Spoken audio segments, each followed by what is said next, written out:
Tips with Tony. Tips with Tony. All about nutrition from your favorite dietitian. Everything you need to digest in your mind.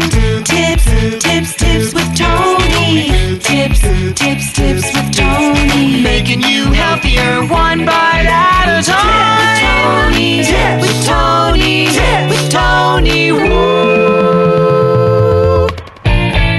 Hello, and welcome to the Tips with Tony podcast. I'm Tony Marinucci, your registered dietitian, helping you get healthy one bite at a time. So I just got off a coaching call with one of my one-on-one clients, and she's been working with me for about a month. And this past weekend was her very first weekend where she really struggled.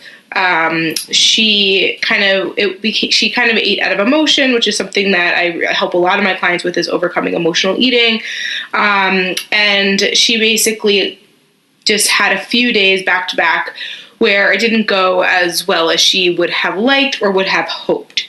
I helped her through this process. We went through kind of where it started and talked about all the way through where it kind of ended. And I then had her kind of go back and reflect on the areas in which she could have potentially changed the trajectory of the outcome. And maybe now knowing, going back and learning from that experience, knowing what she can do going forward so that it doesn't happen again. The number one thing we identified is, my program is not just coaching calls. My program is, basically I say it's the dietitian in your pocket. It's being able to reach out, message me, ask questions in between the calls that truly helps people to create change. And so the very first thing that we identified is something that, she could definitely do next time, is if she's struggling, is reach out before it goes into, a couple of days. So when she's having a hard time, let me know and I can help her through. Because if I don't know, I can't, there's not much I can do until we have a conversation. So anyways, with that being said, not all of you work with a dietitian or have access to that. But I definitely think that I'm going to explain kind of like where it started for her, where it ended, and kind of walk you through and show you what we identified, where she could have made the changes to literally change the outcome. So she didn't have, a week where she felt like it wasn't her greatest. Believe it or not, since she started, she's been doing really well, eating very balanced, healthy meals, exercising more regularly. She's actually already down, I want to say about 6 or 7 pounds. And so this week it was more of a maintenance week for her. But she really it wasn't even so much about the number on the scale. It was just a matter of the fact that she knows that she could have done better. And it's okay. She's a month into a 6-month program. So it's totally, totally fine. So I wanted to kind of explain this to you, and why, how, I helped her through it. And I think you'll learn a lot from it. All right, so it all began where she went to her morning Pilates class. She enjoyed it. And then she went to the grocery store to go shopping for food.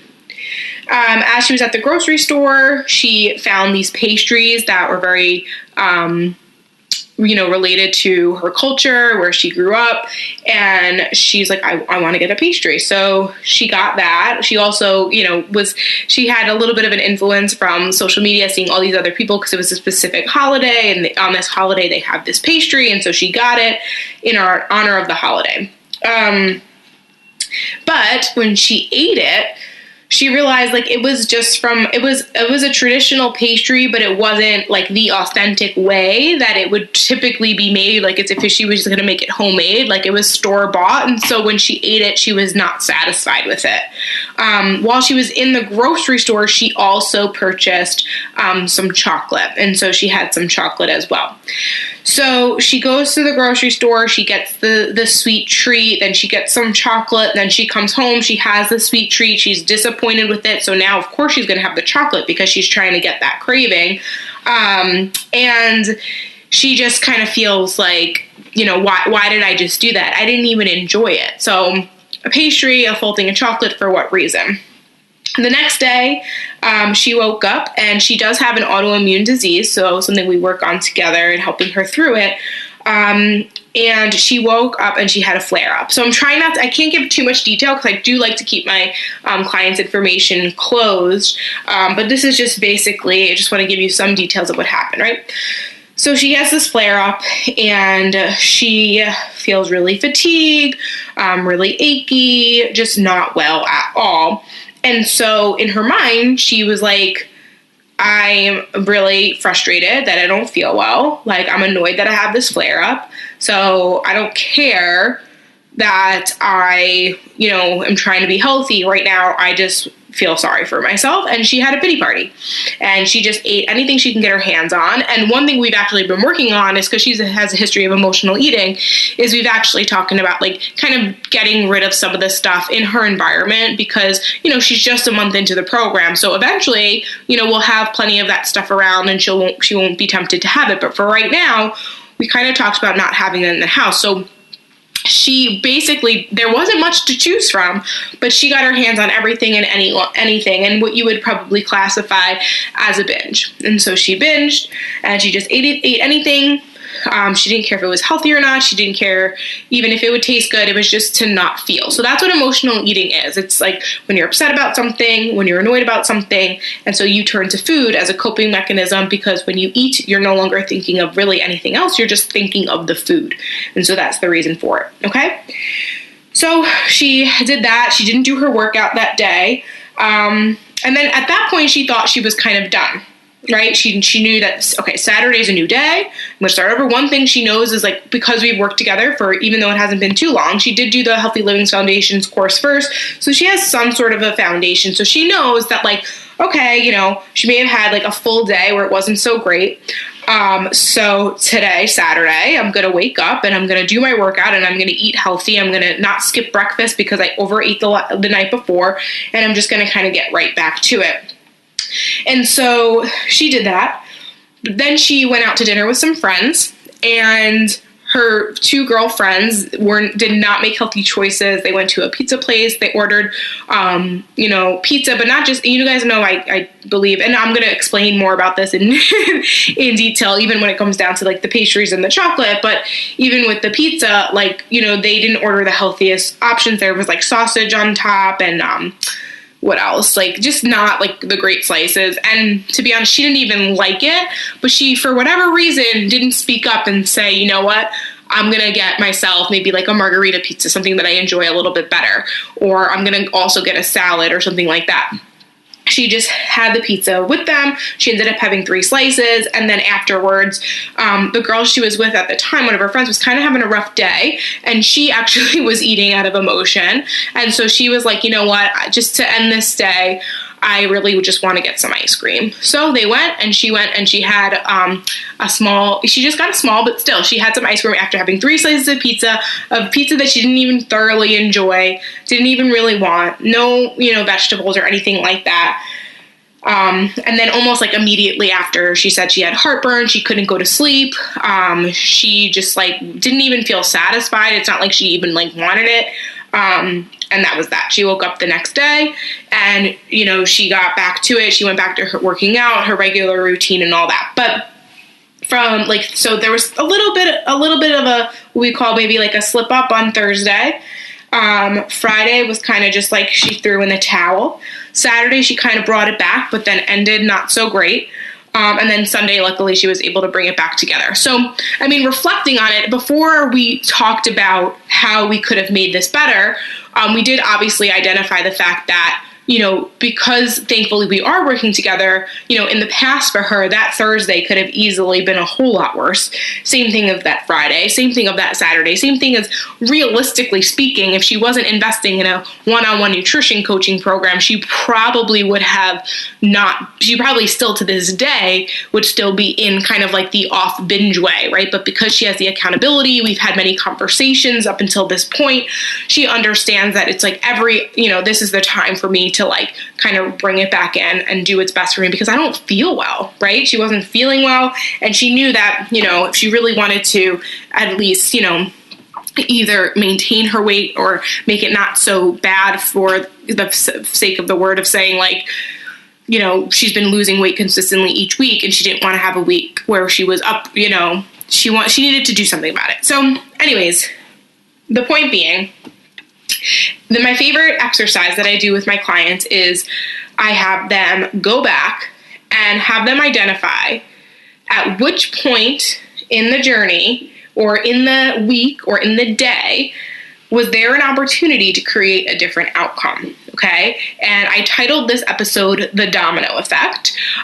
because we know that one choice hitting one domino also hits another domino, which hits another domino, which hits another domino, right? So your choices are never just one choice. So one choice is never just one choice. Choosing to go to the grocery store hungry is also choosing to fall prey. I'm going to use the word prey because the supermarket, it does prey on those who are hungry, right? And you're going to fall prey to now eating more sweets. Okay? So now that's one choice. So going to the grocery store hungry was one choice that's not just saying the choice is not to, I'm not going to have a snack or I'm not going to have a meal. The choice is I'm going to the grocery store hungry, which is also saying yes to being at risk for temptation and giving into temptation of things like sweets.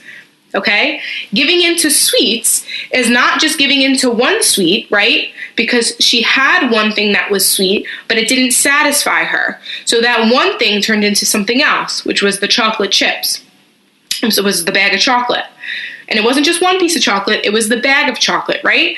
So we know that saying yes to something is not just saying yes to that one thing. Saying yes to that pastry was also saying yes to the bag of chocolates, okay? Now, that bag of chocolates and that pastry was not the only thing she was saying yes to. She didn't realize it, but at the time, choosing that with an autoimmune condition that's triggered that easily can be triggered by things like added sugar and refined carbohydrates, causing inflammation in the body, can make the symptoms worse. So because of that choice to, instead of just having a bite of the pastry, seeing if she liked it, and then realizing, you know what, it's not worth it, and putting it down, or, and chances are if she went to the grocery store hungry, she probably would have just bought the pastry. She probably wouldn't have also bought the chocolate, right? Instead of doing that, now she indulged in the sweets and the refined sugar. She woke up with a flare-up. She wasn't feeling well. And now that, her choice then could have been, I don't feel well, so therefore I don't care about anything that I'm eating. I just want to feel better, and I'm going to eat anything to make me not feel, right? Or whatever I want to do. I just want to have a party. I just want to eat and not worry about anything else, because I can't believe here I am feeling uncomfortable once again, feeling fatigued, feeling crampy, feeling achy. All these symptoms are here. Why me? Why me? Why me? That's the choice that she made. Or she could have, now we talked about this, and I just want you guys to know, like, I've been through this myself, so this is just a learning lesson. She told me I can talk about this. Like I said, I'm not giving out any names or anything, but I just want you to know that, like, this is a very normal, regular case of someone, okay? So her choice could have, now we talked about it, her choice could have easily been, wow, you know what? Chances are I'm feeling this way because I didn't eat the greatest yesterday. So if I continue to not eat so well, chances are the symptoms are just going to get worse. And we also spoke about something like fatigue. I said, if at that point she would have just reached out to me and telling me about her symptoms and what had happened and told me that she had, Thursday compared to like Friday and Saturday was really not that terrible, honestly. It was just kind of like a slip up, right? It wasn't anything bad at all. Like, she could have easily came right back down from that. And if she would have reached out on Friday, I probably would have told her to take a nap.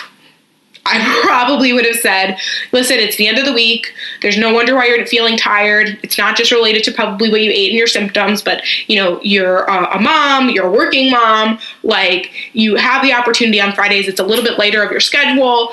Go take a nap. Like, that's what I probably would have told her. And that nap probably would have saved her rummaging through the cabinets. She probably would have woke up, felt a little better, and probably cooked something healthy for her to consume. Okay? So at that moment, she had those choices. Now, She also chose to not work out. And so when you're feeling fatigue, I think that's obvious. You're usually saying like, oh, I'm not going to work out. I'm really tired. In the moment though, she could have maybe gone out for like a walk just to get some fresh air, taken that nap, maybe felt energized enough to maybe do a little bit of like, she has a bike inside her home, maybe going on the bike a little bit. That could be a potential. And then whenever she works out, she tends to make better, healthier choices. So once again, it would have stimulated better and healthier choices, right? So now, Saturday, we know she had a great day, but then at night, she was influenced by the others around her. And we talked about it. You know, there's many reasons why we make choices that aren't really great for us when we're in the presence of others. Sometimes it's peer pressure. Sometimes it's because you don't want to make the other person feel bad. And then other times we just get caught up in the moment. At this one, we recognize that she kind of just got caught up in the moment because her friends sound like, although she may have felt a little bit, she didn't want to make her friend feel bad because she was obviously eating out of emotion. So she didn't want to just be the healthy one and like make it obvious that like, you know, maybe you shouldn't do that. But at the same time, she was like, no, but you know what? They're really great friends. They would have totally understood. So it really just comes down to taking like radical responsibility and, you know, kind of knowing that just because they're ordering something doesn't mean you have to order the same thing. You know, you can order whatever you want. And then lastly, what we spoke about is even in the moment, you know, of recognizing, similar to that pastry, it's like at once you didn't get through the whole pastry before you realized this wasn't that great, right? It's when you ate that piece of pizza that you don't even love so much, that you took a bite, you didn't even love it. You could have easily just had one slice and maybe ordered something else, or even didn't order anything else, but stopped at 2 rather than doing 3, right? Or once you had the third, being like, okay, well, I'll go with you to go get ice cream, but I'm good. I'm really full. I don't want any, you know, stuff like that. So the reason why I bring this up is because I hear very often that eating healthy is so challenging. Eating healthy is not possible where I am and where I live. Or eating healthy is difficult because of those around me. I don't have any healthy options available to me, stuff like that. I mean, sometimes maybe that's true. But for the most part, you have the ability to make many choices all day long. You're always being like presented with choices. And the one thing that I want you to do is to always play out the movie. So I was listening to a podcast and they said this, and they related it to more like business, but it can easily be related to nutrition. Play out the movie. What is the end of the movie of someone who chooses to have, let's say, I don't know, I'll use cookies for example. It's late at night, you're really tired, you don't feel great, you should probably go to sleep, but instead you decide to stay up and watch your favorite show on Netflix. That one episode becomes another episode. Now you start getting hungry. So now you decide you're going to go get one cookie, but that one cookie turns to an entire box of cookies. Now it's late. You realize, oh my gosh, I told myself I wanted to get 8 hours of sleep, but now here I am up. I can't believe I just ate that, but I need to go to sleep. You go to sleep, but it's difficult because you just had a ton of sugar. But eventually you fall asleep, and then you wake up, and you feel like you're not rested. So you hit the snooze button and you don't go and you don't do your workout. You miss your workout, you get to work, you don't feel great. So you think you overate, so you're not going to eat breakfast. So then you're feeling tired, you go to work, and then you decide finally, oh, now it's lunchtime, now you're starving. So now you don't make the best choice. You come home, you're pressed for time, you're exhausted, you don't order something healthy, and then the cycle continues. And then you have trouble falling asleep because really, even though you're tired at night, you didn't really do any physical activity during the day. And so then it just goes into, that's the end of the movie. So the end of the movie is not that you chose to stay up late to watch Netflix. No.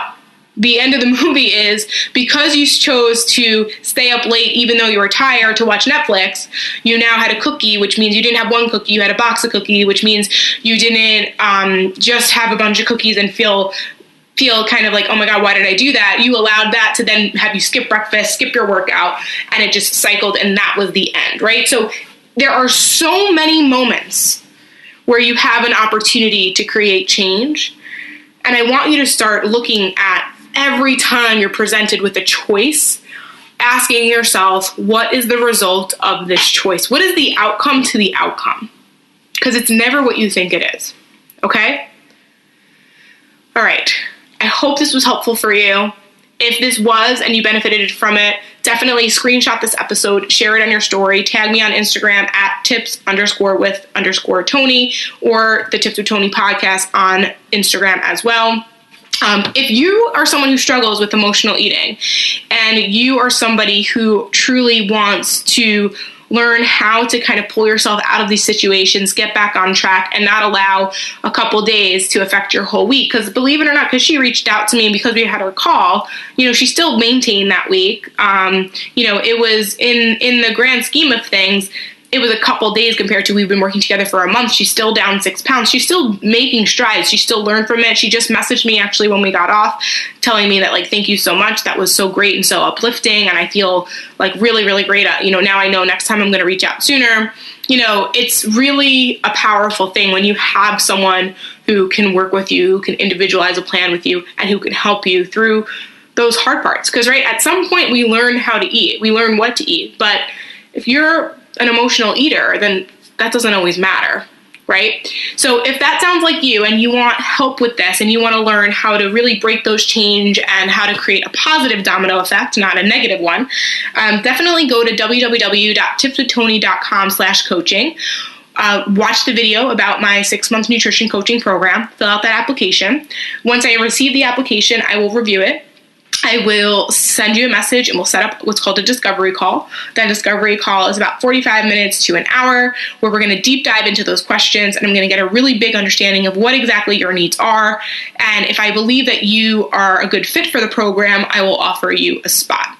All right. If you have any other questions, don't hesitate to reach out. You can email me, tipswithtony@gmail.com. If you're not already subscribed to the Tips with Tony podcast, please subscribe. A new episode comes out every Monday and every Wednesday.